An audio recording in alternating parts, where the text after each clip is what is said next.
Am I the a-hole for telling my dad he wasn't going to be walking me down the aisle? Me 28 female and my husband 34 male got married 2 days ago. My mother and stepfather walked me down the aisle. Backstory. My father 48 male and my mother 47 female had me when they were very young. They were both in conflict for the first couple years of my life and my dad ended up leaving us. My mom went through a court case and ended up getting full custody of me, which wasn't that hard as my dad was nowhere to be found. A year after getting custody of me, my mom met my stepdad, 50 male, and fell for him immediately. They dated for a couple years, then eloped. My stepdad legally adopted me and we were one happy family. When I was 15, my mother told me that my birth father had contacted her and was trying to get contact with me. She told me I didn't have to meet him if I didn't want to, but she thought it would be good for me to know my father. I decided to meet with him, and he explained that at the time he was not financially stable enough to take care of me, and it was draining on his mental health, which is the reason for him leaving. I forgave him as he is still my father and I wanted a relationship with him. I started meeting him once a week and started building an okay relationship with him. I still wasn't 100% sure about him, but I wanted to give him a second chance. When I went to university, me and my dad grew out of touch a bit, and I would only see him a couple times a year. But I always had a relationship with him. Skip to 3 months ago, my fiancé proposed to me and I was over the moon. I called my mother and stepdad immediately and told them, and they were ecstatic for me. I asked them at a dinner a week later if they could walk me down the aisle and if my stepdad could give me away. They said yes, and my stepdad was so overjoyed that I thought of him that he even cried when I asked him. A few days later, my dad called me, fuming. I'm just gonna write how the conversation went. Him, how could you not tell me sooner? As your father, I have a right to know first. Do you know how embarrassing it is to know that I found out at the same time as some random friend of your fiancé? Me, I only told a few people. And that was because those people were in the wedding ceremony and therefore needed to find an outfit quicker than the people I sent the invites to. Pause. Him, but I'm walking you down the aisle. I am in the wedding ceremony. Me, my mom and Josh, stepdad, are walking me. Him, you're supposed to be walked by your father, not some tramp your mom found on the street. Me, he's not some tramp. And legally, he is my father. He adopted me while you were God knows where after you left me. He's more of a father than you ever were and ever could be. He hangs up. He responded to the wedding invite with a cannot attend and hasn't spoken to me since. I don't know what to do as I do want him in my life. But should I have just let him walk me down the aisle? Now for the top comments. Not the a-hole. His reaction says everything about him. It's not about you at all. He can't take back those life choices or redo all the missed years. He now sees the consequences and they hurt. That's his problem, not yours. The guy's probably more concerned with how he would look if his daughter rather have her real father walk her down instead of her bio father. Shows what kind of self-centered man he is. Couldn't be bothered staying in touch with his daughter because me. And now he expects to walk her down because he is in her life for some years again. Again, me. Also talking down on the man that raised his daughter, instead of being grateful that the guy actually cared enough about Opie. The man only cares about himself. Not the a-hole. Your birth father chose to leave you and only got in touch when your mom was done with the difficult parts of having a child. Your stepdad is your family. He raised you. Of course you want him to walk you down the aisle. Agreed. I have a cousin who justified leaving his wife and infant daughter with similar logic. The financial pressure was too much and messing with his mental health. He treated his family like a gym membership he couldn't afford and just canceled it. This cousin is the most obvious narcissist I know. I know a few who I think are more toxic/dangerous but less obvious about it. So it's no surprise Opie's dad is a self-centered a-hole. He prioritized himself above his family when he left them and he obviously has not changed since. Next story is titled, Am I the a-hole for saying that my sister will always be a priority and I'd put her on the same level as my own kids? I, 34 male, have a sister Caitlin, 21 female. We have a decent age gap. We're technically half-siblings but never used the term.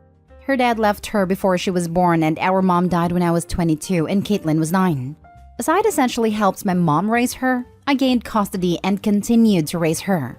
I adopted her when she was 12, and while we do still refer to each other as brother and sister, she will always be my first kid. I changed her diapers. I started clothing and feeding her long before our mom died as our mom needed help financially. I was there for every nightmare, temper tantrum, survived the hormonal teenage years. She's my kid, no doubting that. Caitlin is at college now, but she still lives with me on breaks. I've been dating my current girlfriend, Abby, 32 female, for 8 months now.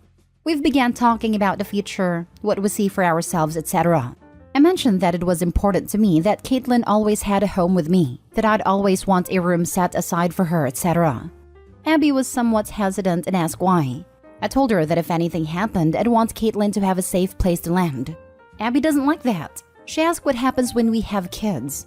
I said I could care for all of them, but Caitlin is my first kid and should be a priority. Same as the rest. I do the same for any kid we had. Abby got pissed and said our kids would be my real kids and they should come before Caitlin. I refused. She told me this was wrong and I'd be a horrible father if I acted like this.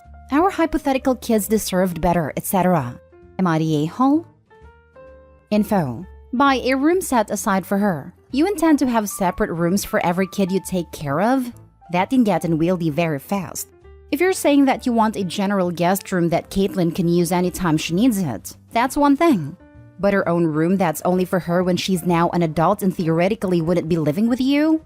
That seems a bit of an overkill. Most people can't or won't do that for their adult children. Because, well, they're adults. Yeah, it'd be more like a guest room. Though, of course, my biological kids will also have their own rooms to fall back on. It sounds to me that you and your girlfriend have had a major miscommunication about all this then. The girlfriend didn't object to having a room set aside. She objected to the very idea that Caitlin would have a place of equal importance and similar character in Opie's life to their hypothetical future children. I don't think that's a miscommunication. Not Dayhole. This is the red flag you need to move on. This isn't someone you want to build a life with. Here's the thing. Opie really needs to think through what does it mean to have a room dedicated to an adult. Not now, but at some point, in your home. I understand the desire to make sure she always has somewhere to go. But buying a 3-bedroom home is different from buying a 4 or 5 depending on kids and life in general. Many people use bedrooms as offices. At some point, there has to be some sort of reasonable balance and expectation that little sister is responsible for and can manage her own life. I'm still going with the not a hole because of the whole real kids thing. Particularly in an 8-month relationship. It screams no compassion. However, I still think Opie needs to think more broadly and longer term. Lots of people have guest rooms though. Mine also doubles as a crafting room, etc. But if my adult kid needs it, it will always be theirs. Having a room that can become their space doesn't always look like a dedicated room. Next story. Am I the a-hole for taking back my offer to help with my friend's wedding? Last year, my friend Jess, 35 female, finally got engaged to the man she's been dating for the past 15 years. We live in a high cost of living city and Jess's finances have always been very tight. Her wedding budget was $5,000. It's workable since she works in catering and has connections, and her fiancé's family has a house with a big yard. I offered to take pictures for free. I'm an amateur photographer with a basic gear and a background in photojournalism. I'm not going to be hired to shoot for Martha Stewart's weddings, but I would have provided some nice pictures. Jess turned me down, citing my lack of a wedding portfolio. I thought that maybe she or her fiancé had access to someone with more experience, and I ignored her unusually snotty tone when she said thanks but no thanks. Fast forward to last Thursday. Jess calls me in tears because she does not have a photographer. Neither she nor her fiancé know anyone else, and she doesn't want to count on guests' camera photos. She asked if I can take pictures. I was more than happy to do so at the wedding and reception, but she wanted me to shoot the whole day. Her getting ready, traveling to the venue, the wedding ceremony, and her fiancé leaving the reception.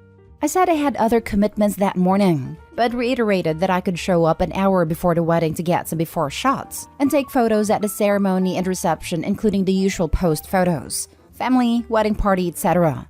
She said I could either take photos for the entire day or not bother even coming to the wedding as a guest. She got married this past Saturday and I wasn't there. Am I the a-hole? Now for the top comments. Not the a-hole. She just wanted to use you as a last resort. She didn't consider your feelings or life at all. I don't think Jess is a friend to you. Not the a-hole. You know now where you stand. Do the whole day for free or not at all. Wow. Congratulations for standing up for yourself. Just think of the lack of gratitude and criticism of the pictures you would have taken. You dodged a bullet. I'm so sorry. Huge bullet dodged. Sounds like this was a pretty poorly organized event given that bride was scrambling for something as important as a photographer last minute.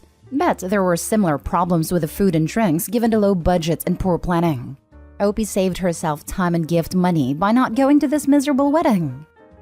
I don't think there even was another photographer. The bride probably planned on doing this all along to get free emergency photography from someone who had spent time and money investing in it.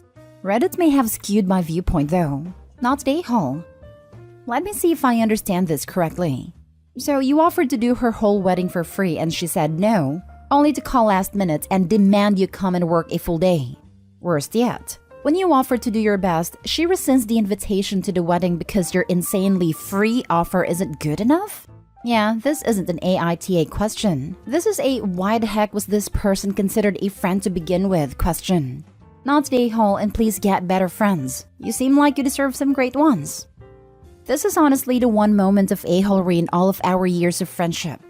You know how stuff like this happens, and when you think back you realize, oh yeah, there was also that time, and that time too. There isn't any of that in our history.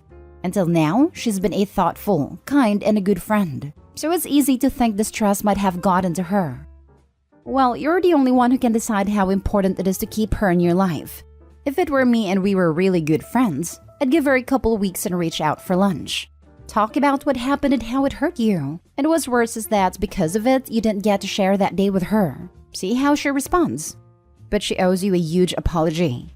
She might come to her senses and reach out, and she might not. Or she might be too ashamed to reach out. But again, it's really up to you how much you want to put into salvaging the friendship. You're certainly not the a-hole, and you're the one who's been wronged here. I think I'll give this 2 weeks. If she reaches out to me to talk, I'll definitely meet up with her. I'll figure out how I feel about reaching out if I don't hear from her in that time though.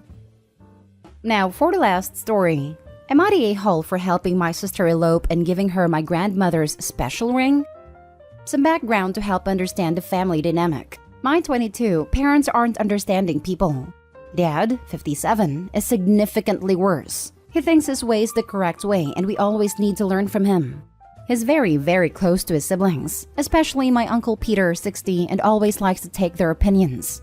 I have a sister, Laura, 28. She's amazing, but kind of soft and gets emotional pretty easy. Growing up, my parents were manipulative and borderline emotionally abusive towards her. And I think she also tried to shelter me in a way, so my experiences growing up were quite different from hers. I thought she was just a drama queen and didn't realize until I got older. I'd say mom has changed and tries to be supportive now, but dad's still good old dad. Me and Laura are close, but she's not as close to our parents, especially dad, but she still talks to them.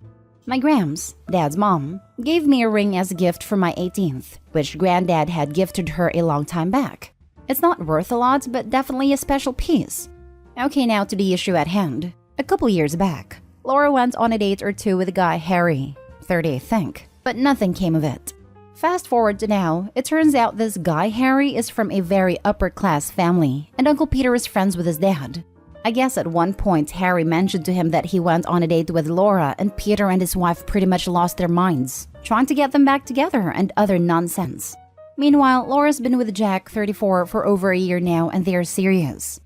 Dad, of course, sat Laura down to convince her that Harry is the one. Also a side note, it's not like Jack is unemployed or something. He's an attorney and has a good background. I know there was a massive argument between all of them after Laura found out that Dad had literally gone to Jack and told him to leave her. Jack brought up the idea of eloping. I encouraged it, and Laura agreed. Me and a few others from Jack's side helped them set up everything and get a marriage license, and I gave Laura Graham's ring as a happy elopement gift. I did tell Mom vague details on what was going on, but Dad and Peter and company found out a few days ago. It's been a mess since then. Apparently, Uncle Peter's embarrassed and doesn't have face in front of Harry and his family. Dad's upset at me for helping them, but more so because I gave Graham special ring for something like this. He said one of us could have at least told them beforehand and not created the situation now. I won't even get started on what's going on within the extended family. Was I the a-hole for helping them elope and also give Graham's ring away? Some people are saying I shouldn't have brought myself into Laura's drama and my aunt actually said giving the ring away was the same as stealing it. Am I the a-hole for helping my sister elope and giving her my grandmother's special ring? You are a great sibling, not the a-hole.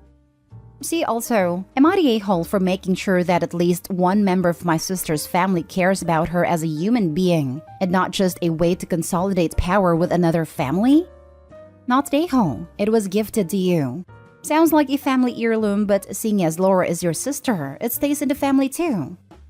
It's way less risky to gift heirloom jewelry to the women in the family. I'll never understand a passing to the male side, and then there's major drama after a divorce. It's also the tradition for a reason. Women were gifted jewelry as a way to run if they needed to. Until recently, jewelry didn't go down in value after it was purchased like modern engagement rings. Women were given jewels because they are light, transportable, and generally considered one of the few things that actually belonged to her. I mean, not they had to help them. They were going to do it anyway, and all people here have been adults for a long time now. Also, the ring is yours and you are giving it to stay in the family, not to someone from the outside. I'm wondering though in which century you are all living, in which a dad tries to arrange a marriage and the only way out your sister and her boyfriend can think of is eloping. I'm assuming because of the names, and no note saying English is not your first language, that you are living in an English-speaking country, so arranged marriages are not a thing. I mean, we live in the 21st century, but my dad and his family probably live in the 15th. They've always been all about status and stuff.